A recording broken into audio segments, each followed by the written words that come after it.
Welcome to the Renaissance Polymath. I'm your host, Toby Gagnon, and this time I am joined by my wife, Cassie. And on this episode, we would like to discuss personal wellness. Let's go ahead and get things started. Well, thank you. Thank you for coming down to the podcast studio, which is, well, our renovated den. It's our study now because we're trying to read more books. So we've got some beautiful bookshelves, and we've got rid of the ugly couch that was in here. Now we're actually in some decent chairs. How you doing? Good. Yeah, it was a real far commute. Yeah. From upstairs to downstairs. So obviously I know why I asked you to be on this episode today. To talk specifically about this topic, but I can't impart my knowledge to the listeners. So instead of me going on and on and on about how awesome you are, I have a bias. I married you, right? But would you mind giving the listeners a better understanding of your expertise for this topic, personal wellness, by walking through some of your background and some of the credentials and certifications that you've earned as it relates? Absolutely. So I started personal training, actually doing the job about 7 years ago. My certification is through NASM, the National Academy of Sports and Medicine. Over the years, I've expanded outside of just training into more detailed taking classes on nutrition, behavior change, more performance-specific training. And this year, I actually was able to complete my pre- and postnatal certification so I can start working with pregnant and postpartum women. Being a trainer is just so much more than knowing how to work out a lot and eat really well, which obviously I've done a lot of that as well. But it's to me about the science and application, which is why I picked NASM, because they focus on the science part of it. And then the application comes through with the over 100 women that I've worked with. I do often use myself as a test subject, but everybody is so different. So I can kind of get an idea of things and how it's going to apply to somebody, very similar to myself, whether it's their lifestyle or their body type. But really, everything's different and everyone kind of defines their own personal wellness differently. Well, so how do you define it? How do you define personal wellness?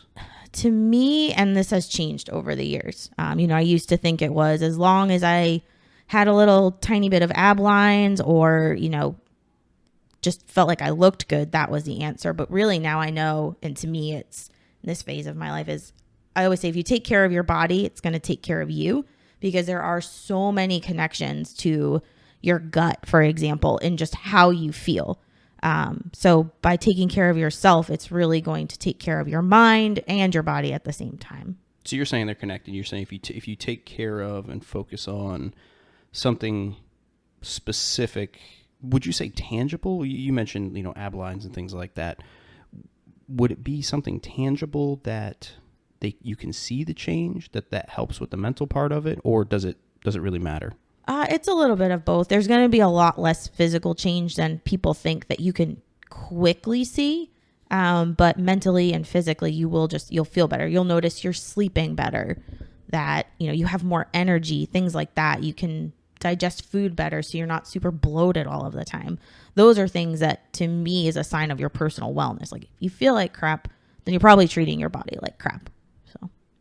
So going out, for takeout food every night at a bar food, let's say, and packing on all the bar drinks on top of it is not necessarily doing the best for you. Even if you work out, let's say you get up every morning, you go to the gym, and you spend an hour at the gym, regardless of what you do or how intense you do it. You spend an hour at the gym, going to the bar and eating that kind of food and drinking those drinks might not actually give you the results you're looking for? Probably not. I mean, it's cliche, but you truly cannot outwork a bad diet, and you can't out-eat not moving your body. So you're saying even if you don't move your body, let's say you're like, oh, well, I'm just going to cut back on what I eat. But if you don't add in the exercise part of it, you can't consume fewer calories enough to overcome just not moving your body. Correct. After a while, your body figures it out and will continue to adapt. And you're also by not eating a lot and not moving your body, you're not really benefiting it outside of maybe losing some weight, which could be beneficial. But if your end goal is to feel better and look better without strength training, you're not, in my opinion, you won't get there. Okay, I see what you're saying. So what you're saying is when you said your body adapts, what you mean is it gets used to that? Yep. Your body is built to survive. So the number one thing your body wants to do is survive. And if you are constantly not feeding it or over exercising, any sides of those spectrums, your body is going to adapt. So, the popular trend over the last 20 plus years is women should be eating 1,200 calories. Well, I'll tell you right now, my 3.5-year-old probably eats more than that. Yeah. And you've witnessed it. And, 1,200 calories of energy just isn't enough, and your body will get used to it. So as soon as you go out to the bar that one night, have a couple of drinks, and if you do that every weekend after, restricting to 1,200 calories during the week, you're going to be like, why am I gaining weight? I'm only eating this much. And it's because, you overfed it, and your body severely reacts to those changes. It was as if you were looking for something, and you couldn't find it, and all of a sudden you came across a stash of it. You're going to fill your pockets with as much of it as you can to hold on to it so that you can use it down the road. Yep. Yeah. I mean, you'll hear the term like starvation mode, and there's a lot more to it, but that's the basic. So the general layman's term is starvation mode. So if somebody wants to look up what are they talking about, you'll probably find a lot of crap out on Google. So I don't recommend Googling any of that. Yeah, but okay. That's good to know. So that's personal wellness. So what got you interested in personal wellness? When did your journey start, and kind of what did it look like at the beginning? Yeah. So, I've always been active. Since the time I could walk, I was kicking a ball. I played soccer at the age of 4, played volleyball, lacrosse, like pretty much anything. I was just always staying active. And even through college, I played pickup sports and things like that. And I was, that girl that probably wasn't eating enough during the week and was going out and, binging at the bars on the weekend and not feeling very good. Are you still in high school? What? Are you still in high school binging at the bars? I said college. Oh, okay. You moved on to college. I said even through college. Being on your own, no home cooked meals. You have to go to the dining hall or pay for your own food. So you probably just don't eat as much of it until it's really cheap on the weekends and you're splitting a pizza with your friends. And so I definitely wasn't very good there. And I didn't know the first thing about being at a gym. Like my activity always came from sports. And so being at a gym was super intimidating. And I remember there was, what was deemed the girl side of the weight room, and then the actual weight room, which is where all the guys were. So, all the ellipticals and the small weights, free weights were on one side, and then all the actual weights and barbells and machines were on another. And I didn't dare go over there. Even though I worked there and I knew everybody, I still didn't dare to go over there. And I actually remember sitting in the gym. I got a phone call. It was like the day after, 2 days after my college graduation. And my father was being rushed for emergency surgery, triple bypass aortic valve replacement. And I knew that there was no way treating my body like I was going to outrun my family history. So you were actually sitting in the gym. You said you worked there. So you're sitting in the gym, and you get the phone call that your father's obviously had a heart problem, and you in the moment, maybe in that moment or maybe slightly after, realize there's a family history thing here, and you're going to have to actively do something unless you want to end up that way. Mm-hmm. So did you make that connection then, or was it later on? It definitely, obviously it took a while after the shock of everything, but it probably took me another 5 years or so until I really moved here down south, and, I could be outdoors more, and really started with running, because I'm like, oh, cardiovascular running. And, I also thought I'd see a lot more changes in my body, but I was what I would call skinny fat, or you call it skinny fat. And I really couldn't figure it out. I was like, I'm doing better with eating, and we were just eating more at home. We don't go out a lot. And I'm running a couple of times a week. Like, what's going on? And so I started doing the research. And so skinny fat, I'll just elaborate on that a little bit. Skinny fat, what I mean when I say skinny fat, and you've jaded me, and I'll do a little foreshadowing here. You've jaded me. So skinny fat is what I would call someone who is proportionate, who is thin, who obviously cares about their physical image, but the only thing that they're doing is what you mentioned before, which is basically starving themselves, which is they're not taking in enough calories. Therefore, their body obviously is using what it has and what it has in stores, and that is how they're maintaining their image. There's no tone, there's no muscle definition. They're usually weak and usually tired. That's what I mean by skinny fat for those listening. Yeah. And so I remember being like, oh, well, maybe if I just run more. So I actually joined a local group that helps people train for half and full marathons. And I learned my body doesn't really like running at that intensity or that distance. And my shin splints were acting up a lot, and there was just so much to it. And after we got married, I was like, you know what? Let me join a gym. When I get back, I remember sitting on our honeymoon going, I'm going to join a gym when I get back. I'm going to do it. I'm not going to be afraid.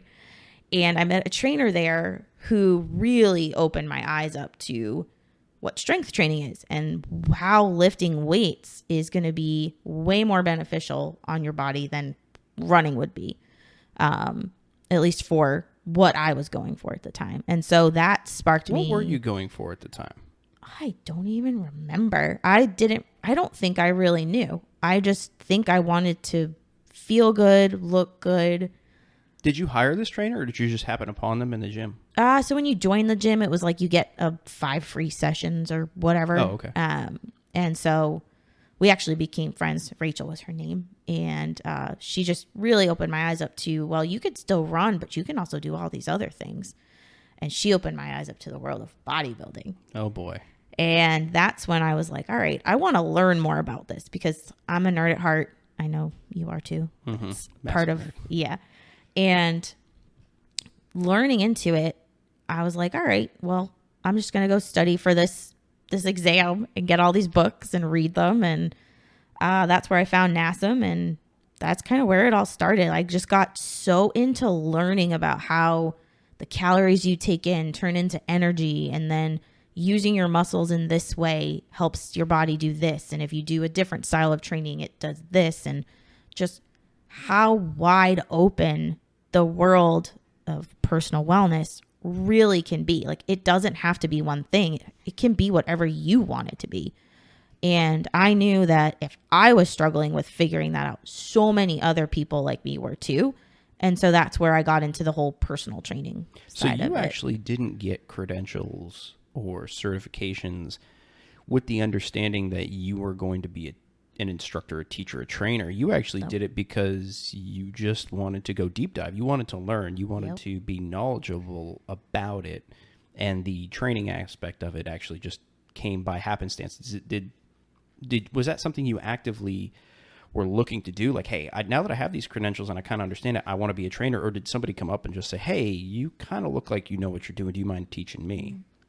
So it just started with me talking about sharing my knowledge at work, and got excited talking about it more, and then people asking for help. So I would just help. I didn't like have them pay me or anything. I would just give them some pointers or some recipes or, tips to here. Maybe you should try this split at the gym. And then I was like, somebody at work, a girl there was like, you should get paid to do this. And I was like, you can get paid to do this? And, that's where I think it really started.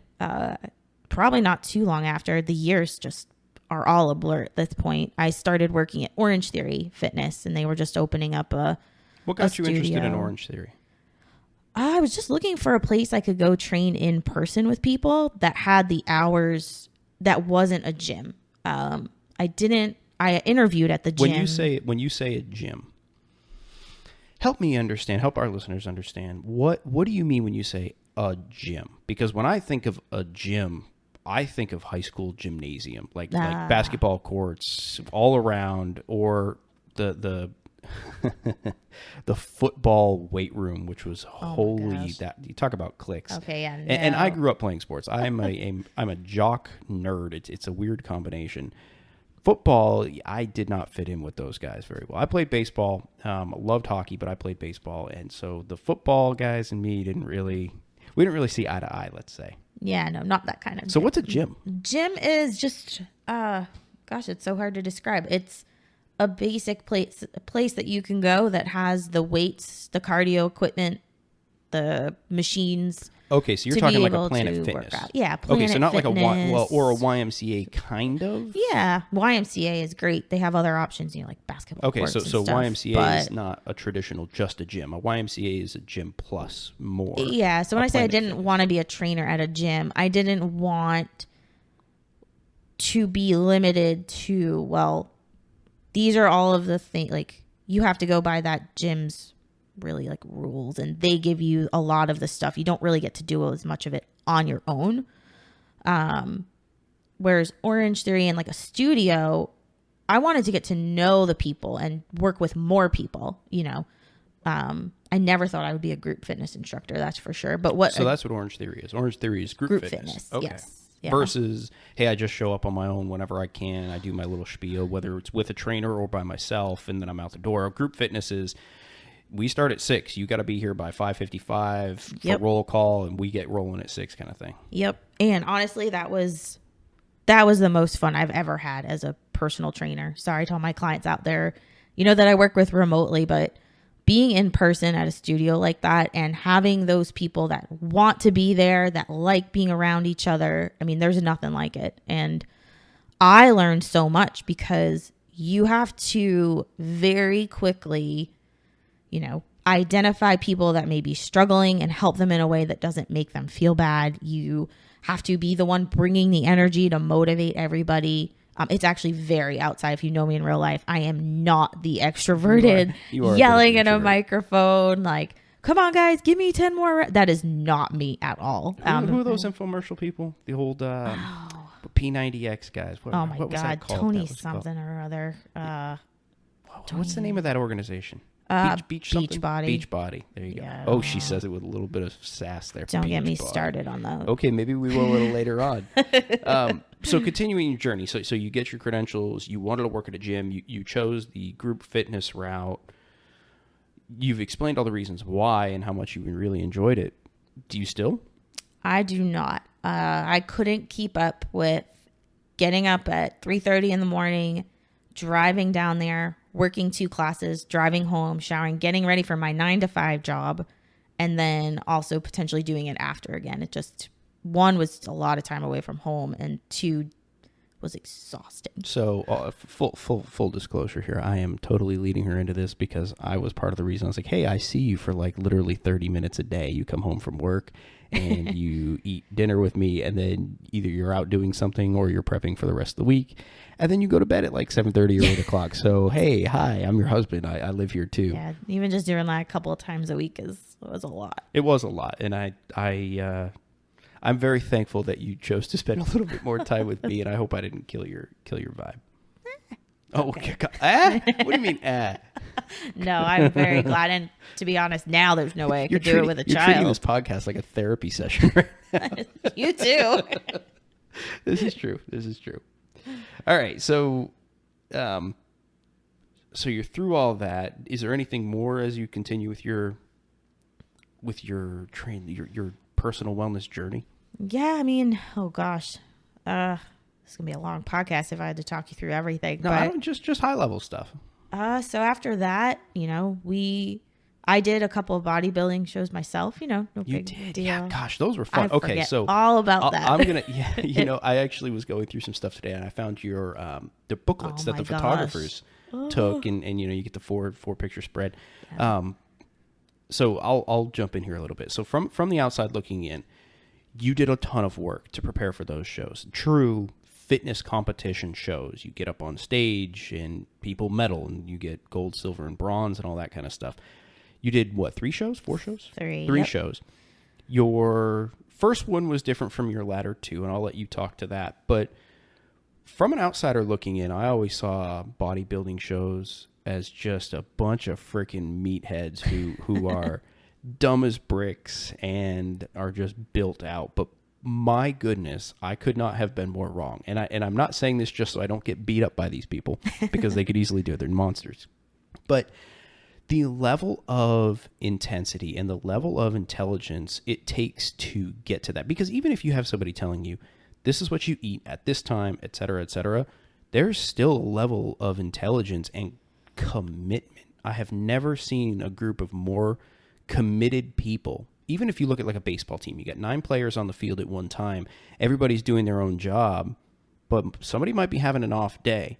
Every single person there was on their A game. I mean, they're at a competition competing by themselves. Even in golf tournaments, when you have that same thing, it's going to be different, and not everybody's going to care. I'm going to do a little bit worse this week. I'm just not going to give it my all because I've got another game next week. Whereas this one, there's so much build up to it that you basically pick your shows. And I'll let you speak to that a little bit. But yeah, those people were awesome. It was a lot of fun to be. It smelled freaking horrible in there. I will say that. Tanner is just the tanner and the body odor was awful. But outside of that, it was a lot of fun.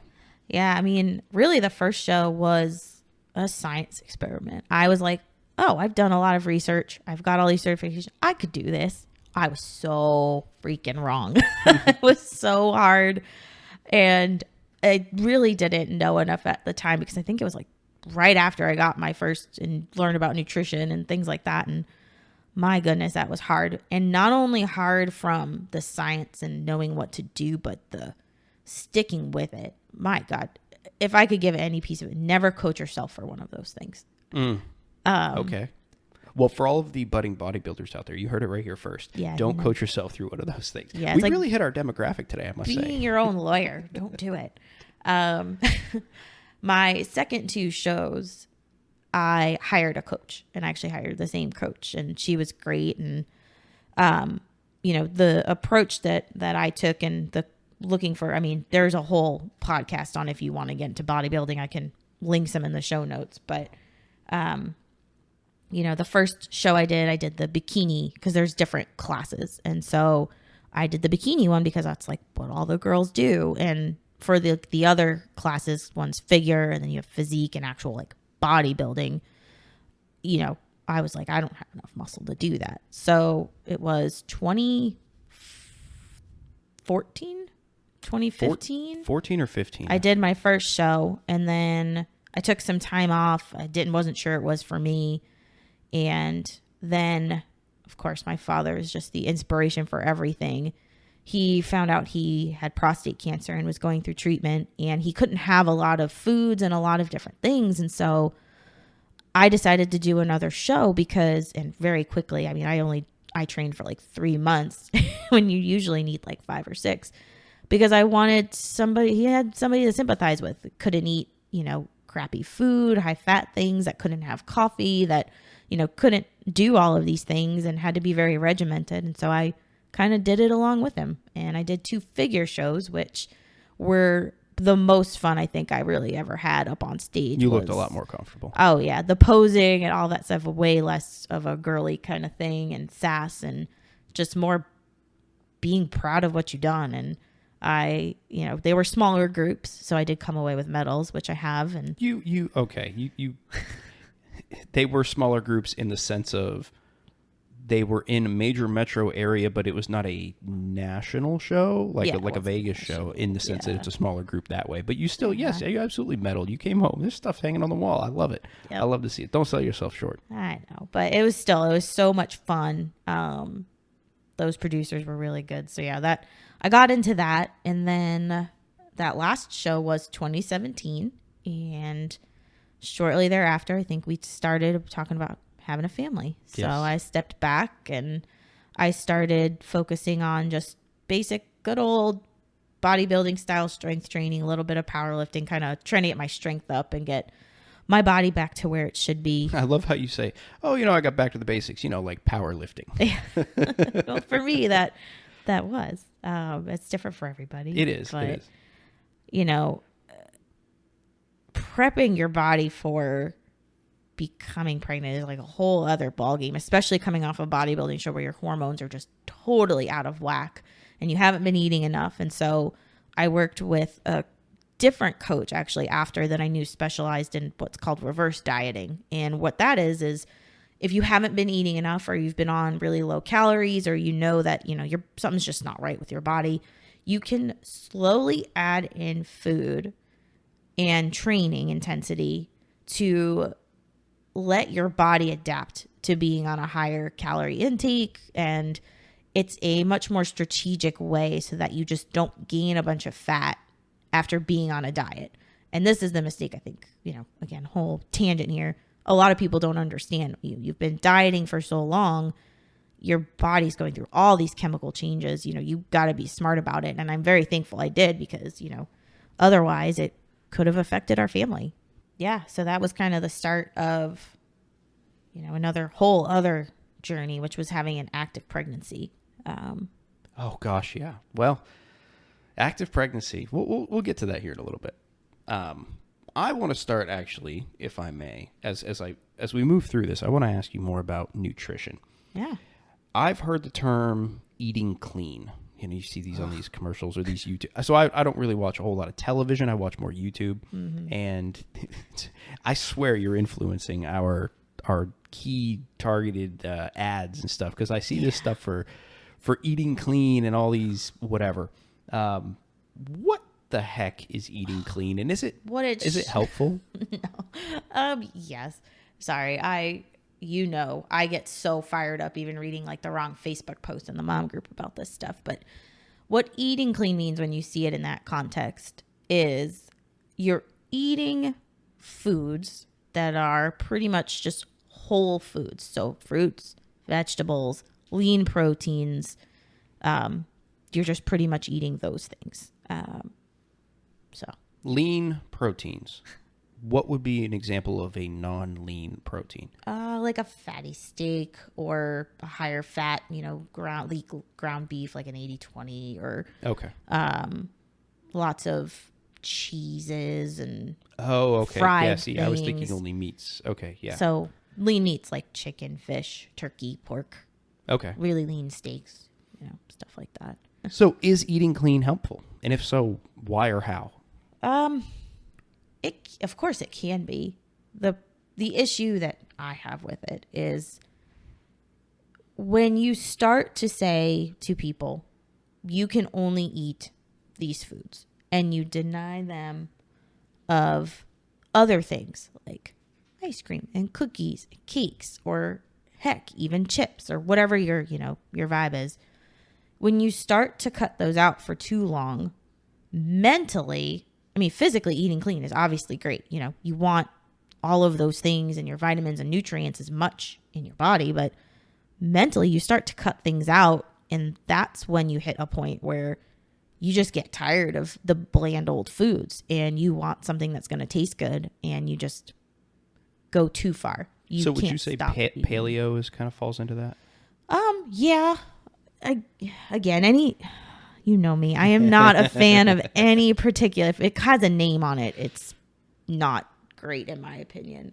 I've always been a fan, I guess, of what you call flexible dieting, which is where, and this is what helped me kind of transform my eating and do a total 180, was learning that not all foods are bad. Not all foods are the best, everything in moderation.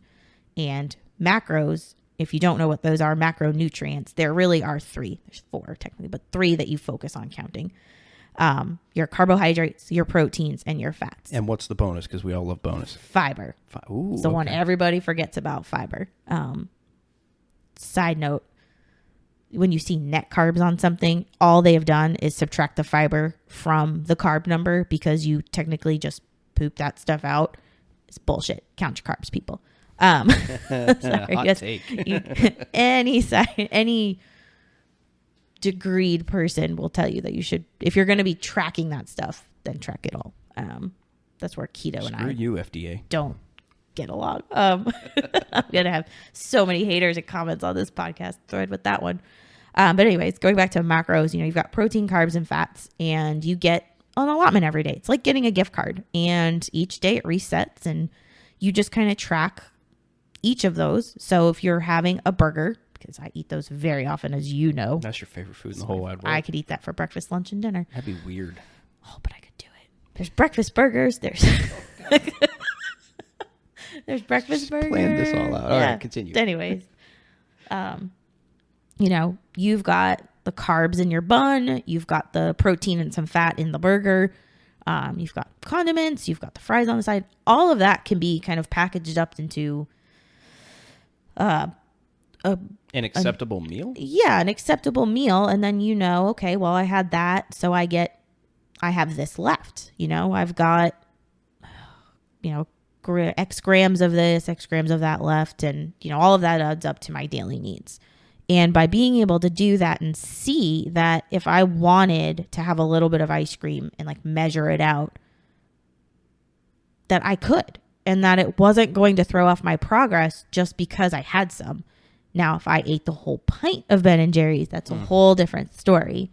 But just by having some of your favorite foods and incorporating them among these quote unquote clean foods and having a balance of that is totally okay. Okay, so here's a question.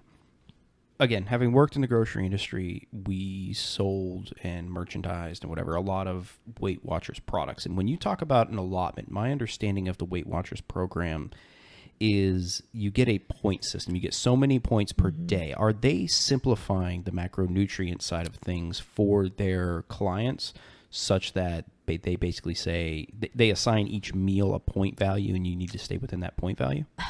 Sort of. I don't know how it works specifically, like how many, like what categorizes a point. So I won't speak to that, but the idea is very similar. Okay. Yes, you get a bank of points and you get to use those up how you see fit during the day. This is not an ad for Weight Watchers. That was just a question I had. Well, thank you. Definitely not. Okay, so I know you plan your meals out in advance, sometimes a week in advance, sometimes longer. How do you do that? How can someone do that? And how is it beneficial to your overall goals? So yeah, meal prep and planning, probably outside of the actual weightlifting, one of my favorite parts of, I guess, what you'd call personal wellness. Because if you don't do some form of planning, I don't personally think you could be successful in this. And to do the meal prep and planning does seem like a lot, especially when you're a busy working parent, for example, like we are. I've noticed there are weeks, when I do the meal planning, we come home, we know what we're doing. We just cook the food and eat it. But those times where we don't, we're like, man, what do we want? We should probably order something. Something's frozen. It's not defrosted. Like there's just chaos and stress. And so to do it best, like the way I do it is I like to sit down on a Sunday morning. It's quiet. I've got my cup of coffee. Yeah, you're a morning person. I am. And if I can beat the baby up, I will sit there in quiet and just take tally. I'll link some actual like blogs that I've got with like the step-by-step process of how I do this and some templates. But, the easiest way to do it is start with what you've got at home. You guaranteed people have stuff in their fridge, freezer, pantry that you can start with and make some darn good meals out of. So I always start with the proteins. I get 7 proteins together. And it could be the same. It could be. So absolutely. You get 7 days worth. 7 days worth. Okay. Sorry. Yeah. So 7 different proteins. Yeah. 7 ideas together. And, you start to think, okay, well, what do I have that's going to go bad? And, like usually we have salads when we've got lettuce that's, going to go, or fresh produce, or things in the pantry that's just been there a while. So, hey, let's cook that up. And you just make a list and write it out. I like doing theme nights. Usually we do like a Mexican flavored Taco Tuesday, and Friday, Saturday is usually some form of like pizza variant, like English muffin pizzas or little mini apps or things like that, or just something easy like chili, Chinese food, and all stuff made at home.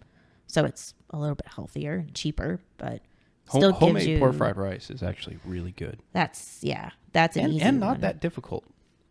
No, as long as you can cook some stuff ahead of time and have it ready and just in the fridge, and then that way you're just dicing it up, throwing it together. Or heck, even if you picked up a rotisserie chicken from the store, my chicken salad this week, for example, was just a shredded up rotisserie chicken. I didn't even cook it. I just shredded it, threw some mayonnaise, grapes, walnuts in there, and there's your meal. There's your meal.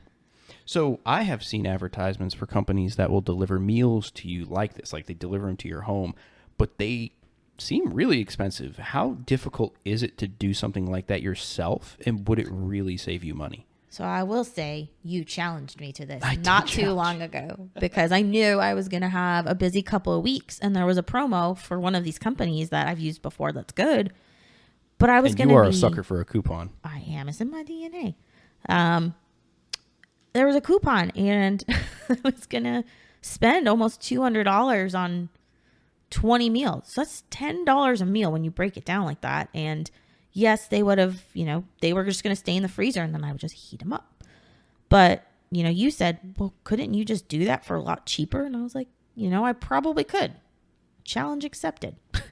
So I bought some containers off Amazon, figured out kind of the best way to do it, because when you're going to freeze meals, you got to be pretty careful. It's not just throwing it in the fridge and then pulling it out. There's the freeze or frostbite or whatever it's called. Yeah, freezer burn. Freeze burn. There it is. Frostbite. Yeah, frostbite. You convinced me it was frostbite. I did. I'm very convincing.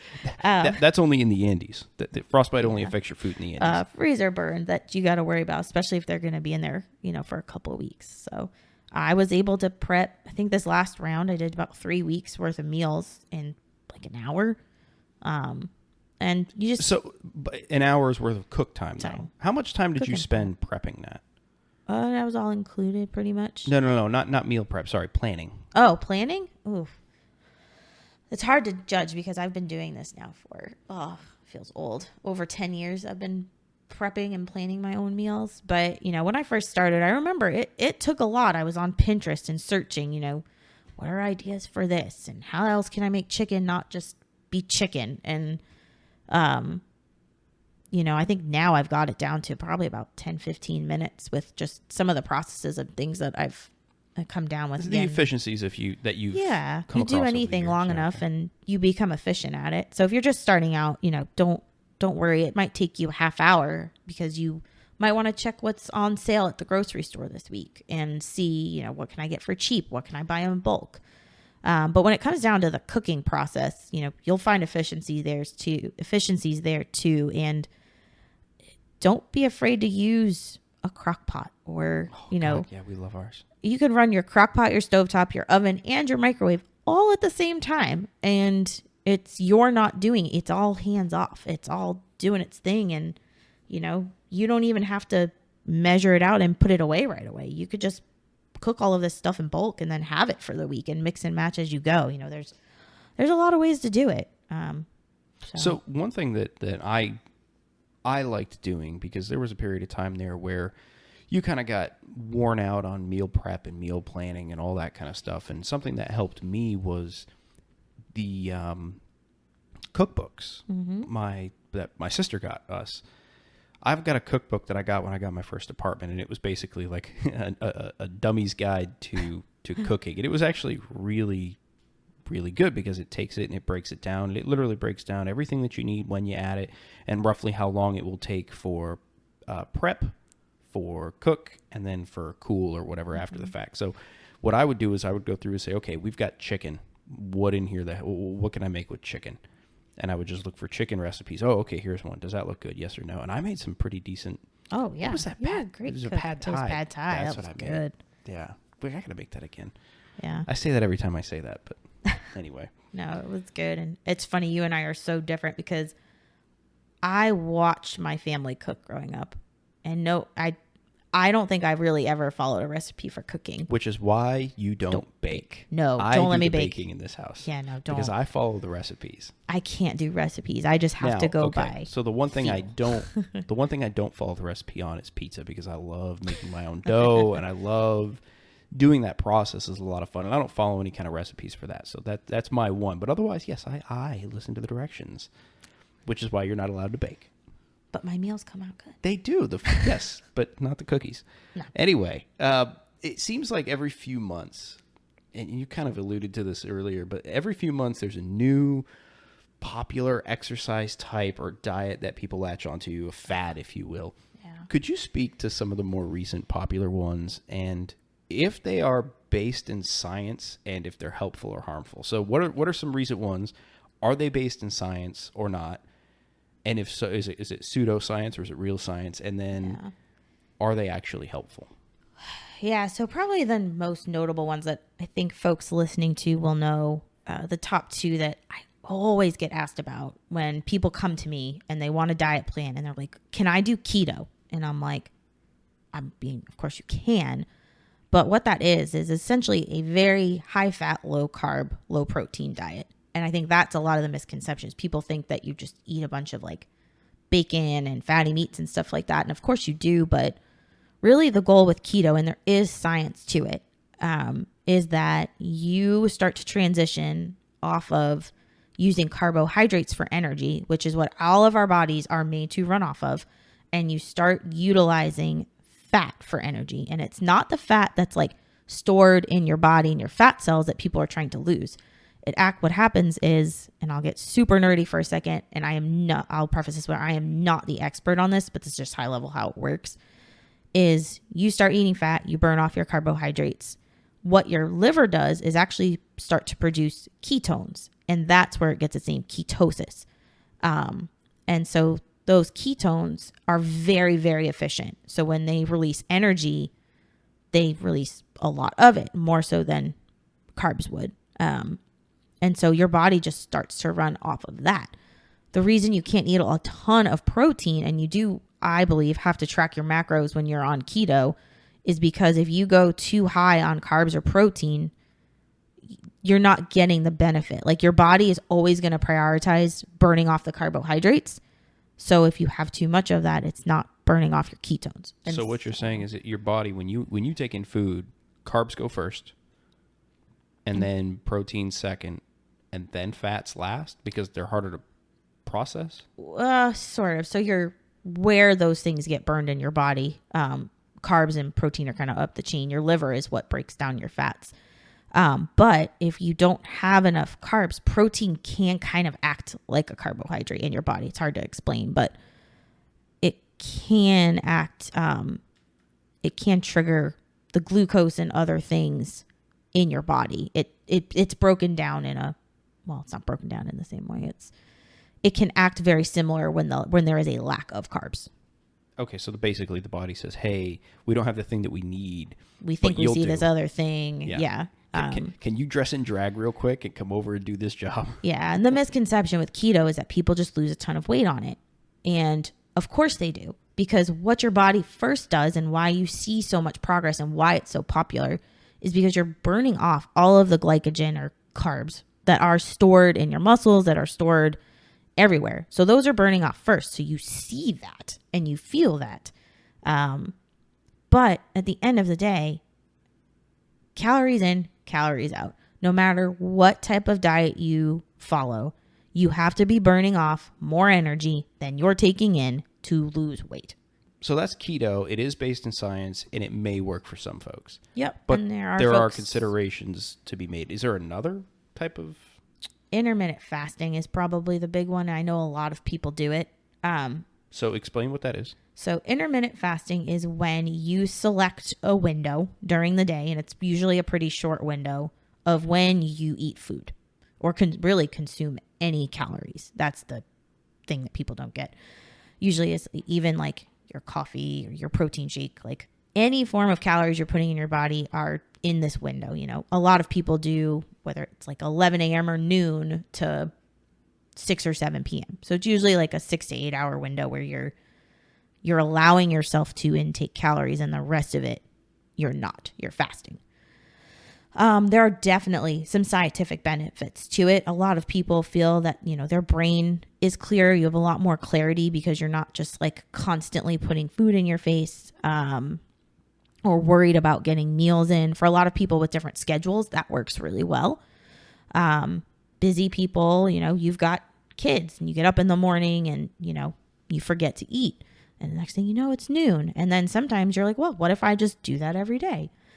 And I forget all of them, but there are benefits to it. But again, the practice of only eating within 8 hours, technically you're going to eat the same amount of food you eat in 8 hours that you were going to in a 12-hour span. So calories in, calories out, the fasting is not what's helping you lose weight. It's that you're probably controlling more of the window in which you're eating. So you're not eating at 8 o'clock at night or 9 o'clock at night, shoving snacks in your face, because I'm done. To me, that's the bigger benefit, and the benefit of I know this is what I can do in this period, so that's what I'm going to do. And you stick to it. I think, yeah. Yeah. So what you're saying is basically by limiting the window, if you eat, you feel full, you don't eat anymore. And if that window closes at 6 p.m. or whatever, and then you start to feel hungry, what you've just basically done is mentally limited the number of calories that you're consuming. Yeah, you're not going over what you probably. So it's not the fasting, it's literally limiting the time at which you eat, which may limit the amount of calories you intake. Yeah, I would say for the general population, that's the biggest benefit, and why it works for people is because, you talk about motivation and how do you do this, and people just need something to stick to, or a reason or a protocol that they believe in and trust that will get them there. And intermittent fastings are a really popular one because of that, in my humble opinion. Again, there are lots of science things. I am not the person to speak to that, but there are. It's not a total load of crap. So, were there any others, or were those the two? Those are the two that come to mind. I feel like most people would have heard of. There's definitely workout trends. Well, what are some of those?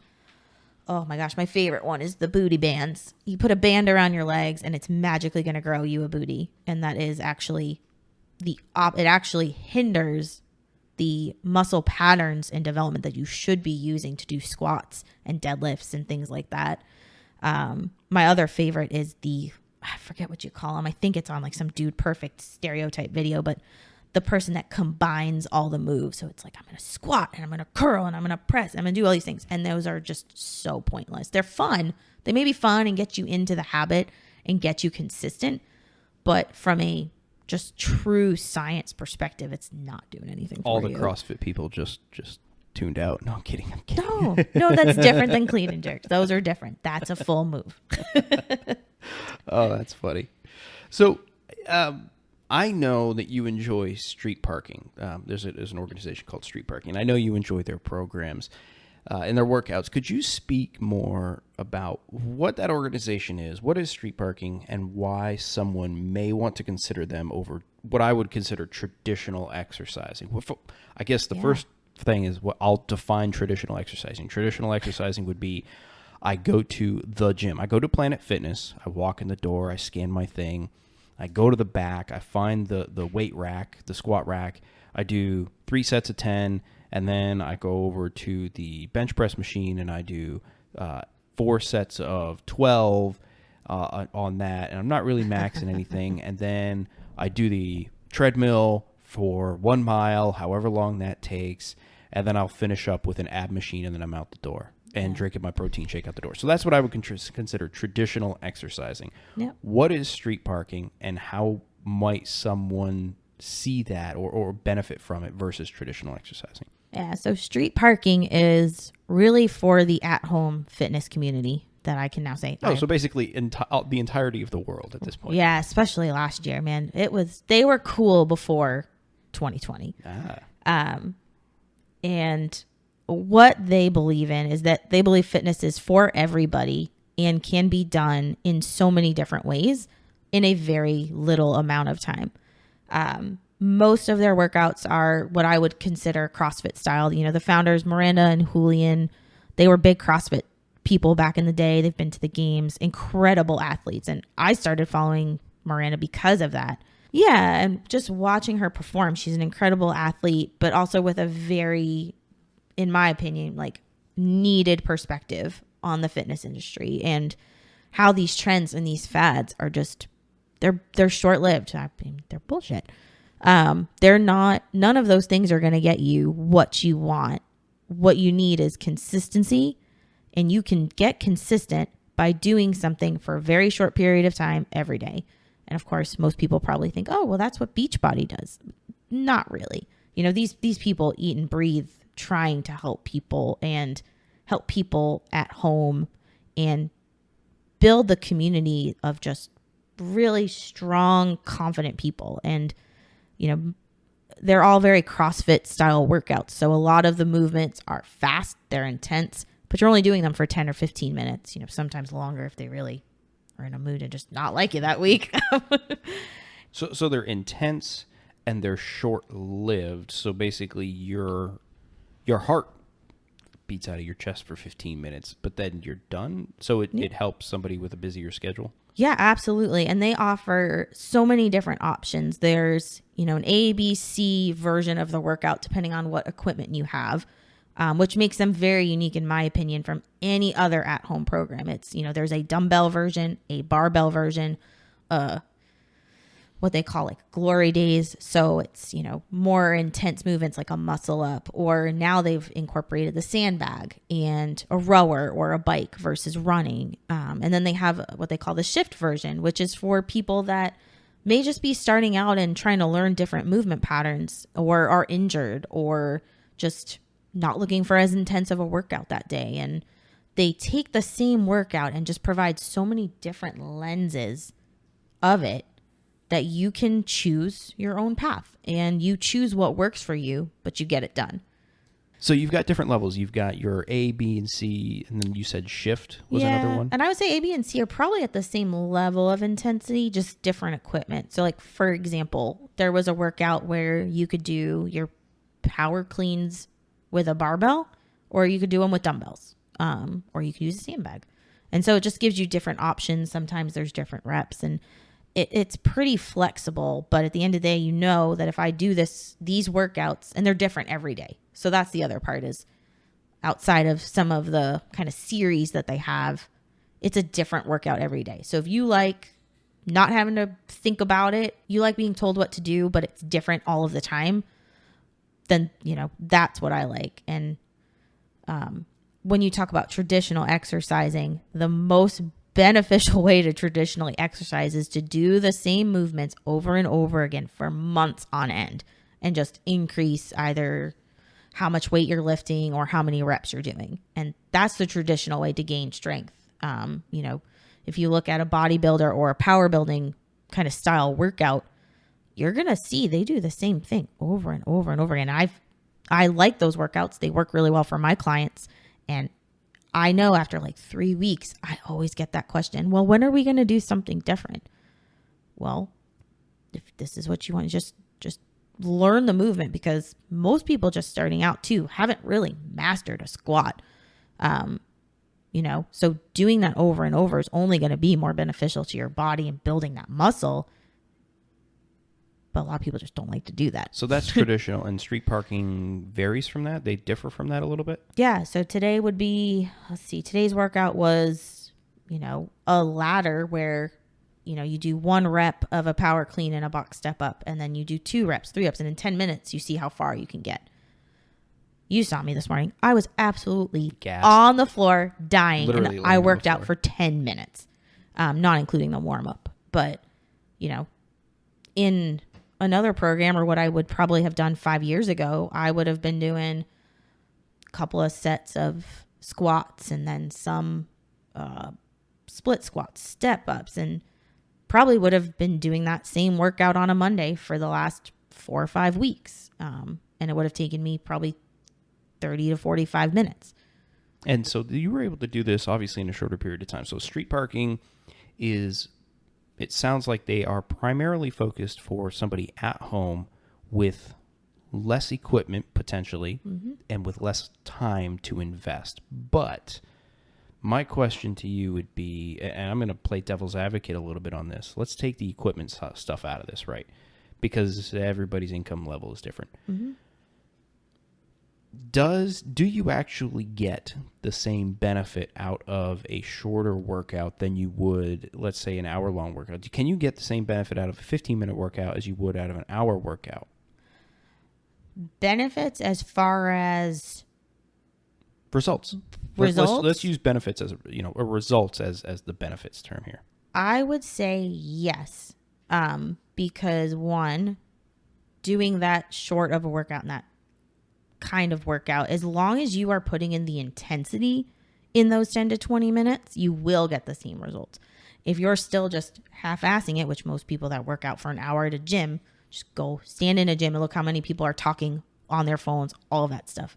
So you're saying the actual physical time your muscles are engaged under load, under stress is the same. The difference is you're not taking big breaks between sets. You're not walking between machinery. You're not bumping into somebody you haven't seen in a few weeks and catching up, that kind of thing. Okay. Exactly. And even if you were doing that at home, you're still going to be taking breaks. And it all depends on your goals. You know, not everybody's going to want to be lifting for an hour to gain a bunch of muscle and be strong. But if that's what you're looking to do, or you're looking to be able to bench 225, you know, these type of workouts may not be what you need. But for me, you know, my goals are to increase strength and endurance, which are typically, if you were to follow traditional exercising, you wouldn't be doing the same types of workout for both. But these workouts allow you to increase endurance. They've also got a ton of accessory programs. So not only do they have these, you know, 15-minute, 20-minute workouts, they've also got a whole list of lower body, upper body, running programs. And so like for me, I'm starting to add in their endurance program and running once a week because I want to work on that. And all four, they're only $19 a month. So, yeah. You know what? That you bring up a great point. The cost thing. Lifetime was the gym you were at, correct? Mm-hmm. Yep. Lifetime. And I know there's different levels of Lifetime gyms. What level were you at? It was a pretty small one, and it was still $45 a month. So $45 a month, and it was what, a bronze level? Yeah. Or whatever? Yeah, lowest level tier. Okay, lowest tier, $45 a month. What does street parking cost? $19 a month. And unless you're military or like teacher. Oh, okay. So they actually discount. So public educators or educators, teachers. I believe so, yeah. And for sure, military. First responders. They must and do first responders. Okay, yep. Good. Well, that's great. Yeah, I'm all for a company that stands behind those people. They are 110% behind it. You know, the competition, of course, in true street parking style. I did an at-home CrossFit competition because really, one, with COVID, they still really aren't doing a lot. And two, usually to do those competitions, you need a partner or a group, and it's just me at home. So, you know, they worked with a company to help get dogs out of shelters to be trained so that veterans that get home have a special, like a service dog. Thank you. Special service dog. So they pay to get dogs out of shelters, train them to be service dogs, and provide them to veterans when they get home. What better of a cause? Like, right. Yeah. You're saving the animals and the people, providing them a purpose in life, and obviously helping the economy with going through the training and stuff like that. And then obviously helping our armed forces or people who have served for this country to come back, and maybe they need some assistance, they need some help, and the service dog could be there. So you're saving a dog and a person. I mean, what better competition to throw, you know, some money to join and compete and see what you've got. Like, you know, what has all this working out done for me and whatnot. So, well, so we talk about cost. Is obviously a little bit of a cost savings there. We were fortunate enough to have built out our garage as a home gym long before it was the only gym, the only way to go to the gym. Yeah. But, and I say we, it's the royal we, and what I mean by that is you. I basically just ran the power tools until I taught you how to use the power tools, and then I never got to do any of that stuff. But what could someone do if they didn't have thousands of dollars, and I would argue even maybe $10,000 at this point, today's pricing, to do that, or they don't have the space to do that? Maybe they're in an apartment, 600 square foot apartment. What can somebody do? Honestly, all you really need is, depending on the type of exercise you want to do. I mean, the benefit of street parking is you literally need one pair of dumbbells, and you could do the workout every single day and get strong, get fit, lose weight, get results.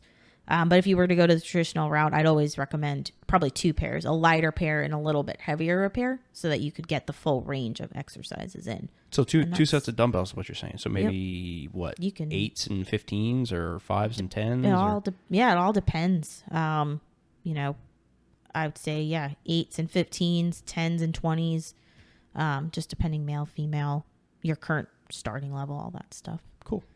So you don't have to spend a lot of money, although what you're saying right now is, in the time of recording this, summer 2021, what is a good price for a dumbbell? It used to be like $1 a pound was like a great price. Now you're probably, I mean, even if you're $2. So between $1 and $2 a pound. So an 8-pound set of dumbbells is 16 pounds. So you're looking at probably $30. Okay, so $30 is something that is not horrible. And what would you go up to for something like that? I mean, it's hard. 30 to 50. I did buy a set of dumbbells actually specifically to do the street parking workouts. You did, I remember. Because I do have the adjustable kind, but those you can't really move around as easily in like quick movements.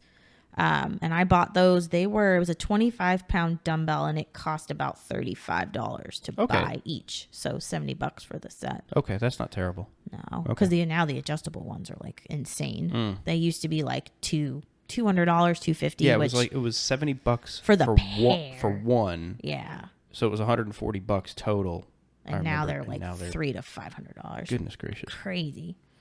Interesting. So when I watch people who are big into fitness and nutrition, and when I say when I watch them, what I mean is when I watch the documentaries that you make me watch, or if I watch an Instagram thing that shows up on my feed because of something that you've influenced me on, when I watch these people that are into fitness and nutrition, it always looks like it's a ton of work and a lot of sacrifice. Did you find it to be difficult, time-consuming, and frustrating or disheartening going through that? When you were competing, let's go back to when you did your shows. Gosh. Yeah. Talk about frustrating. It's so hard to go into an office, for example, and, you bring in your lunch, everyone's going out to eat. Or there's a catered lunch at the office. And I know a lot of people go through this. Or somebody brings in donuts and you want to say no, but you don't want to be questioned as to why. I mean, that's the biggest, I think, thing for somebody starting out is that you're going to get a ton of comments, and you're going to get people not minding their own business, or that are judging you for doing the right thing, or just judging you for doing something that you want to do. And that's the hard part. It's not that you can't do it or you didn't prepare, but it's always going to be somebody's going to run their mouth about it. And I faced a lot of that. I ended up turning my whole floor around, and I was the girl carrying the gallon of water and heating up for food that everyone came to my competition. They did all come. We took a big group picture. That's right. Yep. I changed. Hey, shout out to everybody who was at her competition. Yeah. That was pretty awesome, but it was hard. Of course it was hard, and it sucked. But as long as you are comfortable with what you're doing, why you're doing it, and you're doing it for yourself, or, maybe for somebody else, but that really means a lot to you, then you'll get through it. You just have to kind of suck it up for a little bit and be strong and tell people to mind their own business, or, So going back to kind of what I said before, right? I've never seen a group of people that were so committed at the shows, right? These people were at the top of their game. It's what they were there to do. They were among friends, but in their personal lives, very likely they're not always among friends. So here's what I'll do. I'm going to back up a second. I'm going to totally do the me thing, the thing that most hosts do, and I'm going to try to relate this back to something outside of the topic that we're on. So we're on personal wellness. I am big into amateur radio, big into ham radio. My motorcycle has an antenna on it that I just installed. The car's got the antenna. I've got multiple antennas at the house. Amateur radio, ham radio is me. And there's a lot of people who, when they see stuff like that, and I tell them, they have this preconceived notion, or they don't understand it, or they want to try to sound funny, and they make a quip, or they try to belittle. Or it's like, well, why don't you just use your cell phone? It's like, well, yeah, okay, dummy. Yeah, of course you can use your cell phone if you're going text or point A to point B. Yeah. But it's different. And I would, when you said that, all I was doing is I was replaying all those people in my mind who, anything I had, any hobby, any interest. Oh, yeah, it's going to happen. You're going to have people who are either jealous. That's just their personality. They have to be the person on top. They have to be the cool person. Or they're insecure themselves about their body. Right. It's usually where it comes from that's a a lot. great point. And, it was easier because I said, oh, yeah, I'm doing this competition thing. Like, this is what I'm doing. This is why I'm doing it. But for a lot of people, it's just, I just want to be healthier. I just want to feel better. And that's hard. Take, for instance, when this past year with all my hormone issues that I was going through, I had to stop drinking. And that was... that's another thing, cutting back alcohol, people are going to be like, well, why aren't you having one? Or why are You're you more only fun when having you drink. one? Yeah. And it's hard, but you know what? I knew if I did that, I wasn't going to get any better, and it was just going to make my problems worse. And I felt shitty enough to where I was okay with that, you know, and did it for 3 whole months, you know, went up until Christmas and then got to enjoy. And now just do it kind of in moderation, because I know if I do that too much, it messes me up and I don't feel good. Makes my So stay the course. I'm And that goes for anything in life, but especially personal wellness. Yeah. It is personal wellness. It's your personal wellness. It's not somebody else's influence or what they think about how healthy you are. It is your personal wellness. It's very you. And don't let somebody outside of who you care about, or even if it is, Well, let's say, your own individual. Like, I'm sure I frustrated you a lot. I was just going to say the toughest pushback, at least I know with my clients, they have is in their own home, their own spouse, the kids.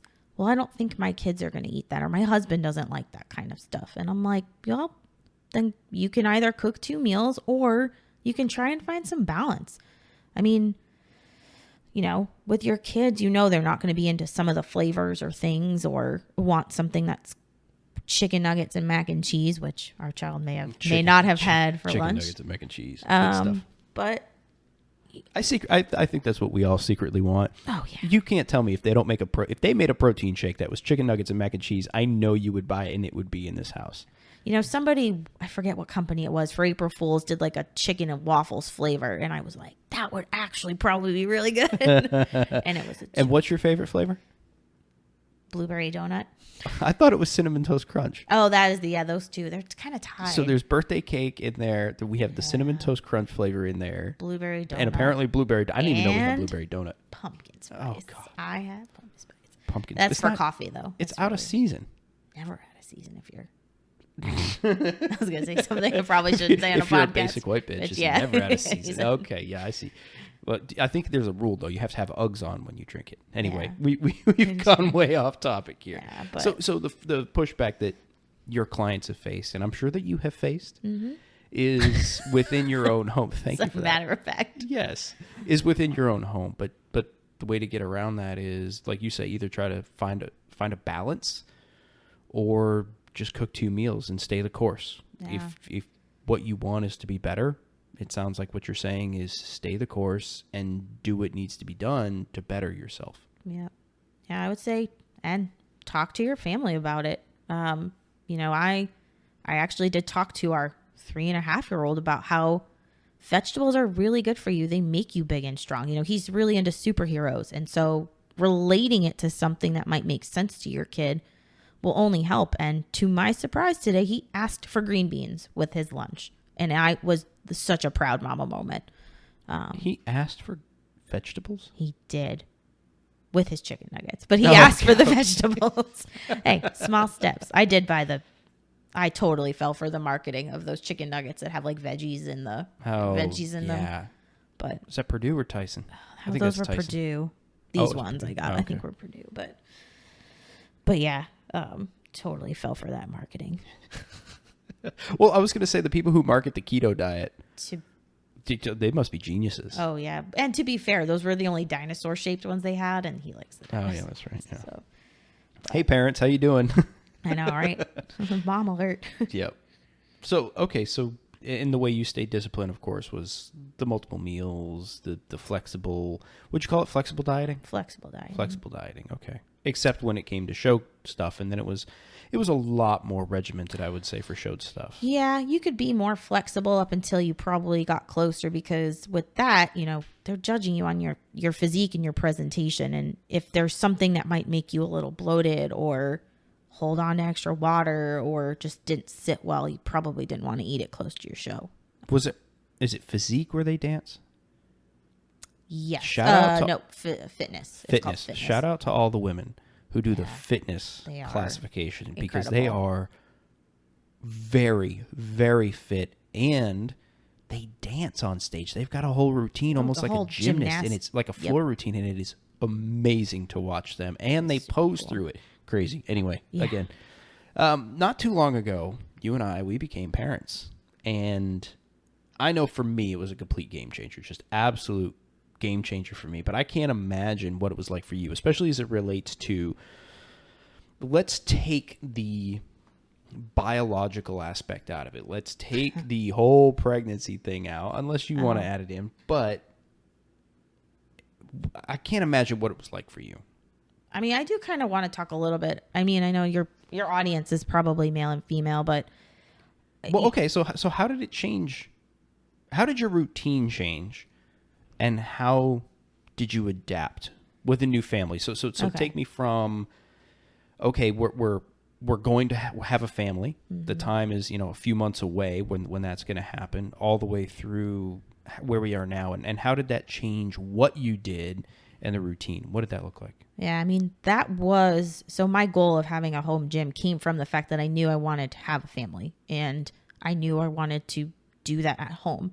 And it wasn't just, the commute or whatnot, but for me, it was obviously giving myself an easier time to make it happen, but also to show my child, or child singular, that this is what you can do. Like, this is what mommy does. So it's normalizing. It's normalizing it. Yeah. Because especially for women, I mean, a lot of stigmas that women my age have came from their parents and their mothers and how they talked about their bodies. And I had the goal that I wanted to make it as normal as possible, that women are strong, women can lift just as much as men. And, whole feminist kind of thing there. But I wouldn't say feminist. I would say don't discount me just because of the way I look. I wouldn't say feminist or feminism in the traditional sense of the word. I would just say, like, don't discount me for the way I look. Don't judge a book by its cover. Yep. And so, we have our home gym. We got it the summer I was pregnant. And so, obviously having the baby, you take time off. Did you stop or slow down before? No, because I remember our first appointment with, I say the doctor, it was not a doctor. There was no medical degree for this individual had. And what did they tell you? Because you left almost immediately after this was said. Oh yeah, that lady knew we weren't going to have a relationship. Her instruction, she was just going over her general. This is how she works. This is what she expects and recommends. And one of the first thing was do not lift anything heavier than 25 to 30 pounds, which is the size of if you had a small child at home. And I deadlifted 165 this morning, so that was bad. And she just kind of was eyes like, about bugged out her head. No, that's so unsafe. That wasn't in the script I was given. I don't remember that. Yeah, and so I knew right then and there that was not going to work. So I knew I had to find a doctor that would support me and my lifestyle and the things that I knew were okay, because studies show. Right, all the work that you had done up to that point. Yeah, and studies show that, your level of fitness before pregnancy and leading up to it can be most obviously safely maintained. And that's a big misconception of pregnancy and women in general. And, I continue to work out, and luckily I had a scheduled C-section. So I worked up until the day I knew I had to go in. So the day before I gave birth, I was working out. And obviously that changes over the course of the trimesters, but it doesn't mean you have to stop and sit and just eat everything in sight. And actually, ironically, it's pretty hard to eat when you get close to the end because you don't have a lot of room in there. So let me ask you a question, and I'm going to be the guy. Yeah. I'm going to, what is it called? Mansplain. I'm going to mansplain real quick. It's a question. Do you find that some of your clients, or maybe even none of your clients, maybe it's just somebody that you've seen or overheard, do they use it as an excuse, the pregnancy? Do they use the pregnancy as an excuse to not do stuff? To not eat right, to not exercise? Or do you feel funny? people do? The people that I know and work with, obviously I surround myself with like-minded individuals, and I only follow, on social media, you follow, in your little bubble. And of course, in the mom groups, I see women that not necessarily use it as an excuse, but that just don't understand like how beneficial it really can be for you. The more mistakes I see are after the fact, after you have the baby. Okay. Because, we don't personally have a good standard of care after pregnancy. I mean, you think about it, you go to the doctor 17,000 times, the baby comes, you see you once, and then they write you off, and that's it. And that is the most important time for you to be taking care of yourself and your body. And that's kind of what led me to get the certification, so that I can actually legally and confidently help people do that. Because, you know, you could use all the excuses in the world, but usually most people are doing the wrong thing because they just don't know, and they want to get their baby body back, or pre-baby body back, and things like that. And they go about it in a very not so good, potentially dangerous way. So you understood that your body before child, your body after child was not going to be, it was going to be different. They're going to be different, but it doesn't mean one's better than the other. They're just different. So what did your routine look like after child? So after, you know, being on maternity leave, I took advantage of having the time to go for walks. That was the first thing I started with, because you really shouldn't be doing any activity until probably 6-8 weeks after, even for somebody that was super fit before. So yeah, baby and I did a lot of walks, just got outside, got in the sunshine. And I slowly started to incorporate light weights back in, really focused more on my core and rehab there, because especially with a C-section, you know, things are just all moved around and very different. They cut through it all. It's literally healing. Yeah. And I was very cautious getting back, because like I didn't have any feeling in my like lower pelvic area for a while. It was probably a couple of months. But then after about 3 months is when I really started to get back into it. And he was thankfully a good sleeper. And so that allowed me to still get up in the mornings and have that me time. I've always been a morning workout person. I've tried the afternoon and evening thing. It just doesn't work for me. Again, everybody's different. I know you prefer to do it in the afternoon or later on. Well, that's because I'm not up in the morning, because I hate mornings. Yeah. But even still, if you seem to prefer, I do, you know, going out on your bike or having in the said garage. that. Yeah. So having said that, it is cooler in the mornings, and that is nice. This time of year. Well, it's cooler in the mornings, I would argue, every time of year. Sorry, I meant but it's nicer because it's cooler in the morning during the summer months. But it's still tough for me. So that's why. But again, everybody's different. Yeah. Well, in some schedules might not accommodate that if you work an overnight shift. Exactly. So, you know, for me, my routine didn't really change, but that's because I didn't let it change. I wanted to keep it the same, especially knowing I was going back to work. You know, the mornings were the only time I had. And there were times where he would wake up at like, I remember 4 a.m. and I'm like, God, I just had like 45 more minutes or an hour, you know, before my alarm went off, and I would have to feed him and put him back down. And I'm like, all right, well, I'm already up. Let's do this. You know, just get started early, and instead of going back to bed. And, you know, that doesn't always work, because sometimes you just need sleep. But okay. So sometimes you said sometimes you just need sleep. What should someone prioritize? Speaking personal wellness, all the way through from your mental aspect. Obviously, we're focusing here on the nutrition, the physical side of personal wellness, which can lead to a more stable mental state, one could argue, right? I'm sure there's science around that. I mean, I've watched Legally Blonde when she talked about, it releases endorphins. You can't be mad when you're on endorphins. Great movie. But when you talk about prioritizing things, should you prioritize sleep maybe sometimes over working out? Yes. Because if you just continue to work out and you haven't been sleeping well, you won't get the best results you could get. And eventually you'll burn out, and you'll cause a whole slew of other issues, the chemical reaction issues in your body that you will have to fix before you can really make any results, you know. For example, don't take the speed pills to try to stay up to do a workout. If you feel like your body needs sleep, do it. But also don't use that as a crutch and just say, oh, I'm too tired to work out, and then go to sleep every time. Yep. And I would say if your goal is to work out in the morning, you know, prioritizing your sleep starts the night before, not the morning of. You know, you need to find a good bedtime routine, whether it's a nice cup of herbal tea or a hot bath or shower or a book, or, you know, for us, it's like, all right, we know this show, and then we know we're going to be out. So, you just having those routines, just like you would in the morning, the night before, is super important. I mean, we do that for children. All these sleep training things for kids are all about their nighttime routine to get them the best sleep. Why don't we do that as adults?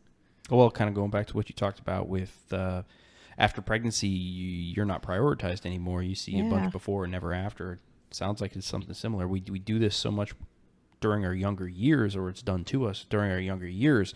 You've got to be here then. You need to sleep. You need 8 hours. And then when you get to be an adult, it's almost as though it is cool. Or the less sleep you get, the more you can do with less sleep, the better you are. There's some, obviously really successful people that say, I get 4 hours of sleep a night.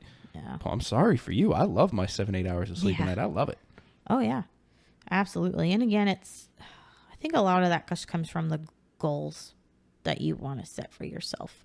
Well, and setting the right goals. Yeah. So in the last episode, I talked about hobbies and staying active. Do you feel there are hobbies that tie into personal wellness and maybe even some hobbies that can help you along that journey?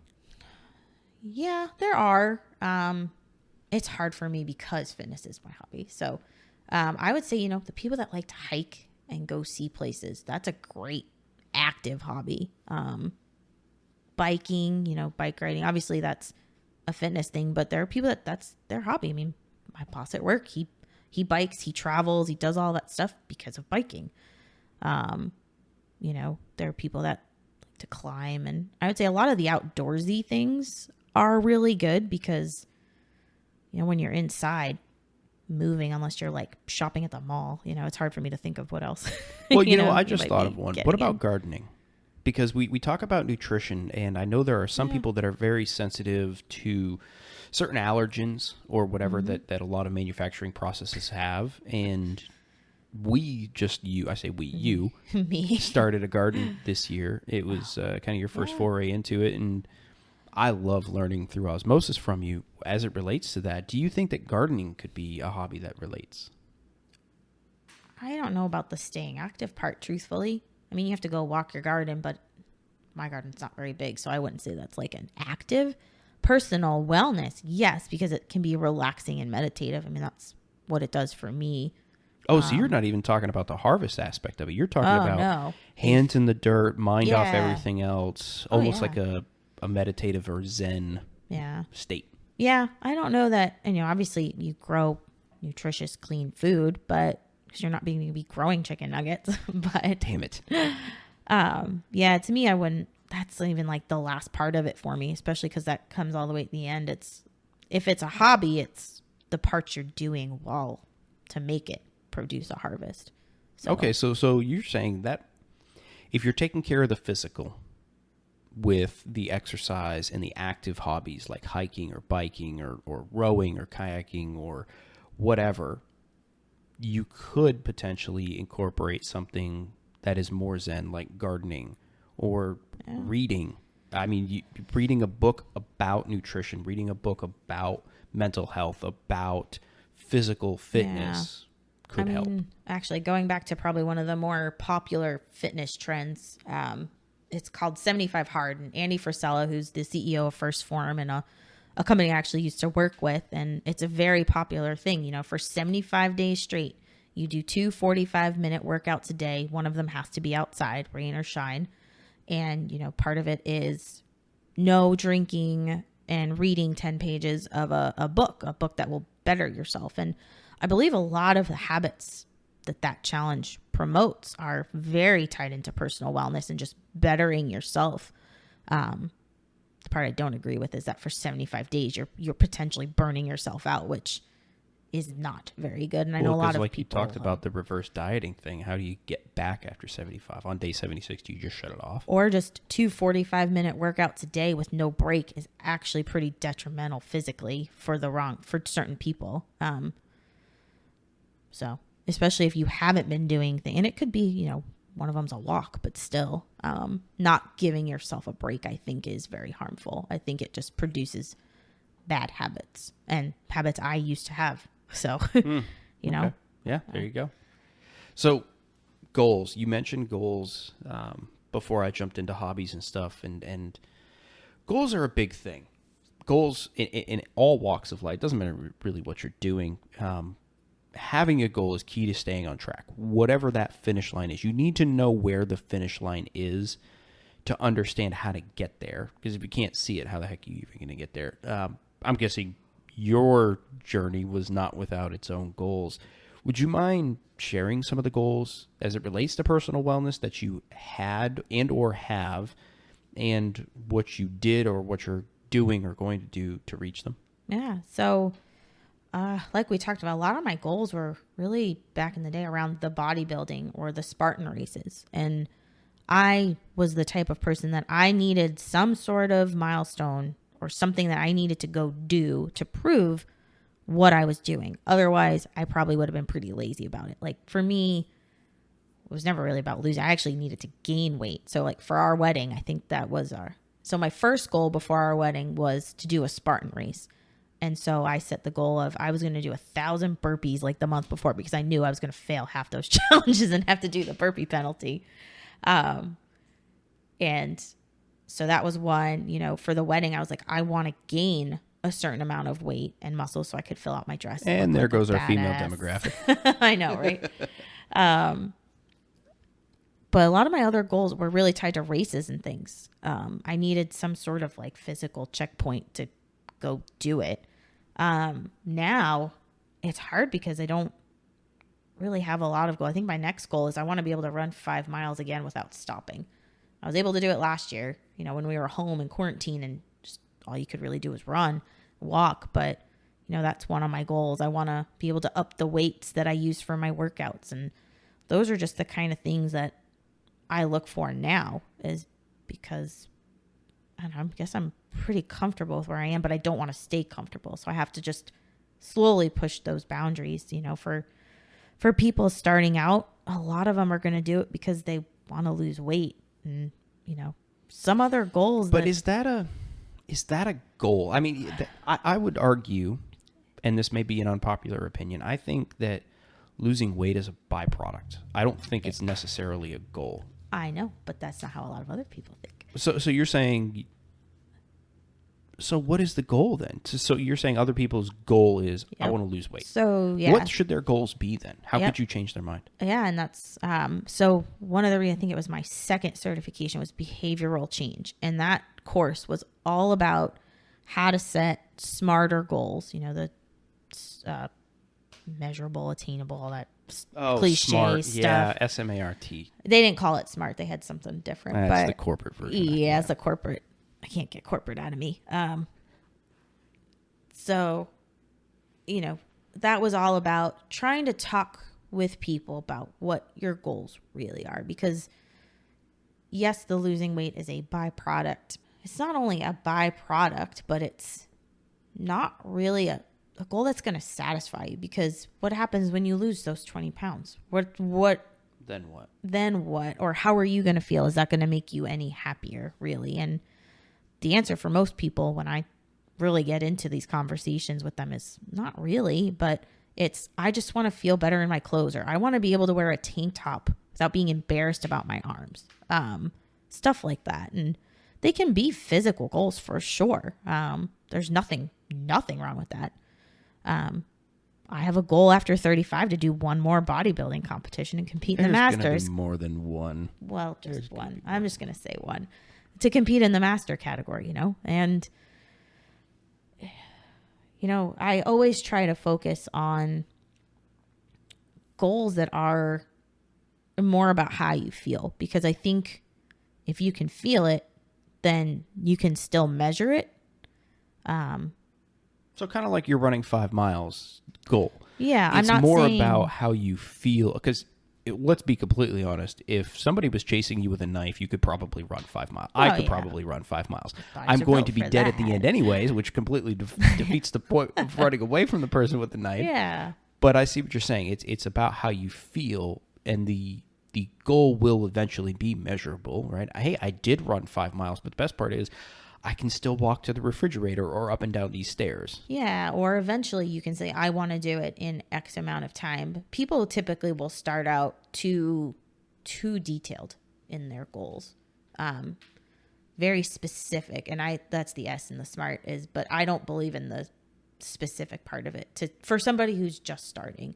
I think you need to do something that's a little bit smaller and more attainable, because just like you turn cleaning into a game for your kid, when it's fun and you're winning, you want to do it more. But if it's something that's like kind of ambiguous, especially when it comes to a weight loss number, because there are so many factors that influence weight. For example, I could show you pictures of after I had the baby and 6 months later, I weighed the exact same, but I looked totally different. So there's just things like that will really mess with your mind in that whole process. So pick something, if it's an event you have to go to and you want to just find something that you look good and feel good in, make that your goal. I just want to feel good in this dress. It's super simple, but that's all it is. And you're just working towards that, and that's it. So for somebody starting out on a journey of personal wellness to include diet, nutrition, and exercise, what would be something that you would tell them to help get them started and to set them up for success in the long run? Somebody brand new, just coming into this.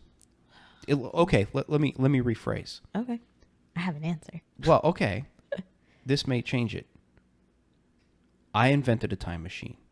I'm giving you the opportunity to go back and talk to your 19-year-old self. You're not quite 20. And quite frankly, that's why I created this podcast. I created this podcast to basically say, if I could do it all over again, and if I could talk to myself as a 19-year-old, here are the things that I would tell myself. You have the opportunity now to talk to your 19-year-old self, to get started on a journey of personal wellness and to set yourself up for success. What do you tell yourself? Oh, man. See, it did change. A little bit. But the first part is what I will add to it, not change, is I wish I could go back and tell my 19-year-old self that your body appearance doesn't matter as much as how you carry yourself. And that's what's important. Your confidence is more important, and you're going to get there by being consistent in what you do. So consistency is key. It's super cliche. You hear it from probably every personal trainer, but that consistency just needs to be doing, well, Miranda's famous saying is more than nothing. So the days you don't feel like doing anything, just do more than nothing. And that could be anything. That could be just going for a walk instead of your workout, instead of, sitting on the couch eating Cool Ranch Doritos, because that is something I may or may not have done in my past. And I have not lived down yet. Absolutely not. So yeah, So you tell your 19-year-old self, confidence and the way you carry yourself is more important than the way you look in the mirror. Mm-hmm. But to improve the way you see yourself is consistency. Yep. Do more than nothing. Do more than nothing. Doing little something. Couch to 5K. That was another thing I remember was big. Oh gosh, 5 years ago. That's still a great. Couch to 5K. Yeah. Hey, shout out. We'll link it in the show notes below. Definitely. So yeah. Couch to 5K, and I think their model was you're lapping everybody on the couch. Oh yeah. That's what it was. It's true. It doesn't matter how far you go. You've just lapped everybody on the couch. I like that. So do more than nothing.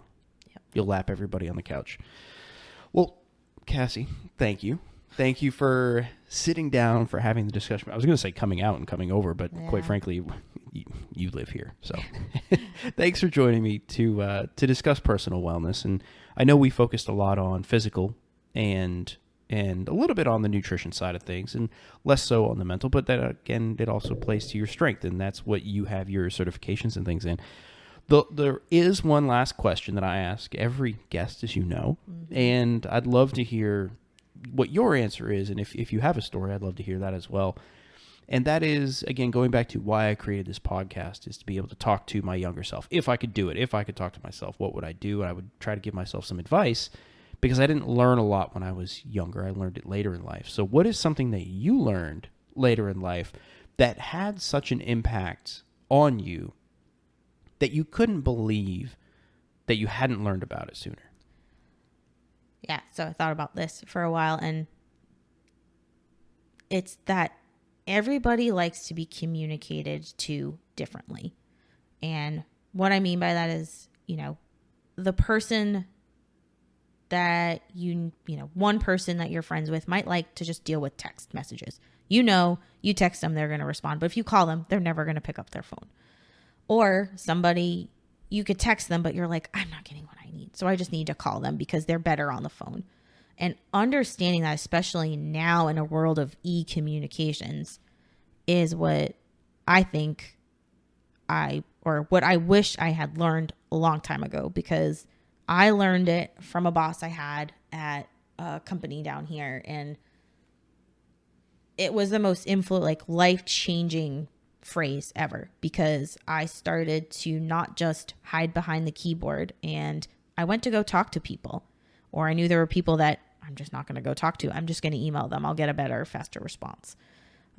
So just take note, and don't be afraid to ask somebody, hey, how can I best, reach you, whether it's in your personal or professional life. And I think you'll get a lot further and be a lot less frustrated, for sure, trying to get a hold of different people. So that's a great point. Gosh, I really didn't think you were going to talk about communication and a personal wellness thing, but it absolutely plays into it, because as a trainer, you need to figure out the best way to reach your client. Oh yeah, especially remote. Right. And so I'm a firearms instructor, and I have to do that for my clients and my students as well. Does this person need me to yell at them to motivate them? Or does this person need me to baby them to motivate them? Or is it different by day? Do they prefer, what speaks to them? And in your point is, how can I reach this person? I feel like they need a veto. How can I reach these kids? How can I get this person to communicate effectively with me? And when you said in today's environment of e-communication, so email, text message, instant message, whatever that is, yep. Now everybody's gone. Well, I say everybody. There are a lot more companies. There's a bigger emphasis now on communication behind a keyboard or communication behind a camera lens and a screen than there ever was in the past. And what you're saying is, find out from each person in your personal life, your professional life, what is the best way they want to be communicated with. Yep. And let it known how you want to be communicated with. Like, I always prefer face-to-face. I'm old school. We didn't have all these e-communication tools, when I first started working in an office even. So, that's just the biggest thing that's helped me. And it applies to personal wellness. It applies to personal life, professional life. Personal wellness can include more than just the gym and their kitchen, right? Personal wellness can include the workplace, can include the family dynamic and all that stuff. Yeah, it should. And if it doesn't, that means you're probably not doing it right. You're something's missing. Right. And I said this on the podcast with Aaron when we talked about work-life balance. It was not work-life balance. There's more to synergy. Synergy. That was the word. There's a synergy there, right? They need to coexist. You can't say, I'm going to turn this one off and turn that one on. That's what balance implies. And coexistence is that, yeah. Well, thank you for sharing that. I also like to say thank you again for chatting about this with me and for agreeing to come on the podcast. I know it's something that nobody likes listening to their own voice. Nope. Nobody does. And now you've got it piped into your own ears as we're sitting here listening. It's not fun. No. But I knew that you had a lot of information to share. And I also knew that some people might benefit from it. And if somebody who is listening does benefit from it or wants to learn more or wants to contact you, what is the best way that they could reach you? Probably either I've got a blog site or my Instagram, Containing Cassie, and it's containingcassie.wordpress.com. We can link it in the show notes. And I'll put some of the posts I mentioned, like about how to meal prep and plan in 10 minutes and some of the other things in here as well. Because it's just again, me. I don't do podcasts. I typically write, and that's how I prefer my communication style. And here I am throwing you into the deep end. Oh yeah. So my blog probably has a lot more information than I even talked about, just because that's how I roll. And you have the ability to have more time, right? We're limited on time, of course. So, yeah.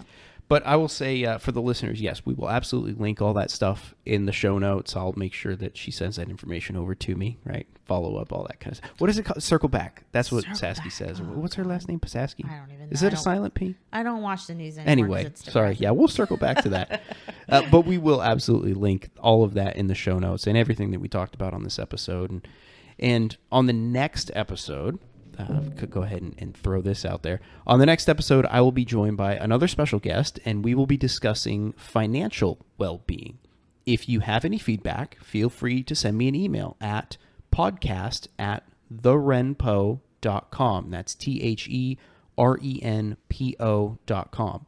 I would also appreciate it if you left a review wherever you podcast. That helps this show be discoverable to others and helps me understand where things can be improved. Don't forget to subscribe and auto-download new episodes so you don't miss any of the future topics. Thank you for listening, and I'll catch you on the next episode.